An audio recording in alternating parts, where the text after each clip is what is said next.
حضرت رابعہ بصریہ جن کو کہا جاتا ہے، ان کی تاریخ بھی بڑی عجیب ہے اور ان کی اللہ کے ساتھ دوستی بھی بڑی عجیب ہے۔ ایک عورت ذات ہو کر اللہ کے ساتھ فرما برداری کا وہ معاملہ اور اللہ پہ توکل کا وہ معاملہ کہ رہتی دنیا تک ان کی مثال لانا مشکل ہے، پھر عورت ذات ہو کر یہ کام انہوں نے کیا۔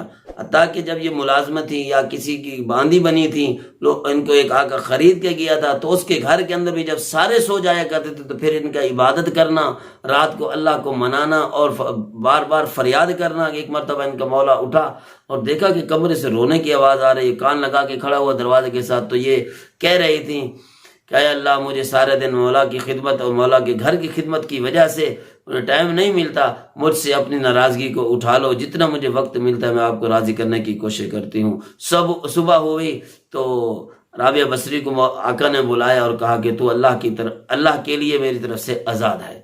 اور یہ بہت لمبے قصے بھی ہیں ان کے لیے، ان کے ریاضت کے، مجاہدے کے، اللہ کرنے کے، اللہ کو منانے کے، اللہ کو یاد کرنے کے۔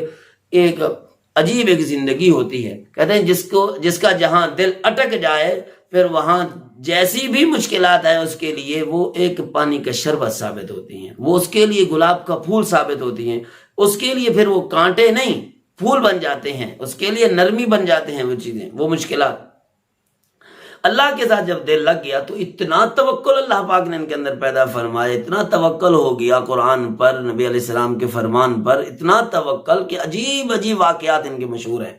تو میرا خطاب، میرے الفاظوں کے مخاطب وہ عورتیں بھی ہیں، وہ خواتین، وہ لیڈیز، اور وہ میری بہنیں، وہ میری مائیں، کہ جن کو چاہت ہے کہ ہمارے گھر کی زندگی اچھی بنے، ہم خود اللہ والے بنیں، اللہ کی عبادت کریں، اللہ کو راضی کریں، اپنے مسائل اللہ سے ڈائریکٹ حل کریں، اللہ سے دوستی لگائیں، تو ان کے لیے یہ واقعہ بڑا عجیب ہے۔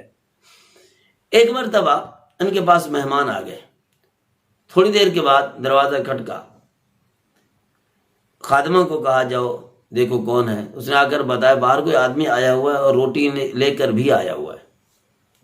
انہوں نے کہا اچھا روٹی لے کر آیا ہوا نا، گنو کتنی ہیں؟ انہوں نے کہا 9۔ انہوں نے کہا نہیں، یہ ہماری روٹیاں نہیں ہو سکتی، ہماری روٹیوں سے یہ کم ہے، یہ کسی اور کی ہوں گی۔ واپس چلا گیا، پھر کچھ دیر کے بعد واپس آیا، پھر خادمہ نے بتایا کہ بندہ کوئی روٹیاں لے کے آیا ہوا ہے۔ انہوں نے کہا گنو کتنے ہیں؟ کہتے ہیں 9۔ انہوں نے کہا نہیں، یہ نہیں ہو سکتا۔ یعنی کہ 2-3 مرتبہ اس طرح واقعہ ہوا، بندے کو واپس بھیجا گیا۔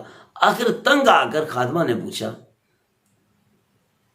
بڑی بیوی مسئلہ کیا ہے کہ روٹیاں دینے والا روٹیاں دے رہا ہے، بار بار آ رہا ہے، لیکن آپ روٹیاں لیتی نہیں، وجہ کیا؟ انہوں نے کہا بات یہ ہے کہ اللہ کا وعدہ ہے من جاء بالحسنۃ فلہ عشر امثالھا، جو آدمی کوئی نیکی کرے اللہ اس کے بدلے میں 10 دیتا ہے۔ صبح کو میں نے اللہ کے راستے میں ایک روٹی دی تھی، فقیر نے آیا صدا لگائی تو میں نے دے دی، تو اس کے بدلے میں 9 تو نہیں ہو سکتی۔ اللہ کے جب وعدہ ہے من جاء بالحسنۃ فلہ عشر امثالھا، وہ 10 کا مطلب 9 نہیں ہو سکتا، تو یہ 9 روٹیاں کیسے آ رہی ہیں؟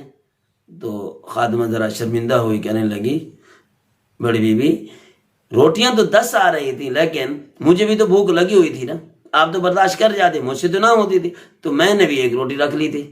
اتنی مرتبہ میں ایک روٹی رکھ لیتی تھی تو باقی میں آپ کے پاس پہنچانے کی کوشش کرتی، لیکن آپ تو نہیں لیتی تھی۔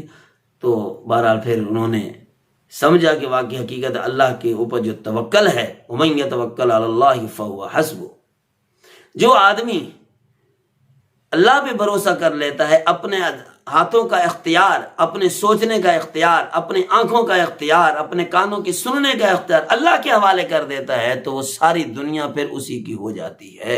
تو ایک عورت ذات ہو کر یہ ہمارے لیے ان کا واقعہ یہ ایک رہنما ثابت ہو رہا ہے۔ ہماری مائیں، بہنیں، بیٹیاں، بچیاں سب اس کو فالو کریں، عمل کرنے کی کوشش کریں، اللہ کے قرآن کے ساتھ دل لگائیں، انشاءاللہ اللہ پھل پھول لگائیں گے۔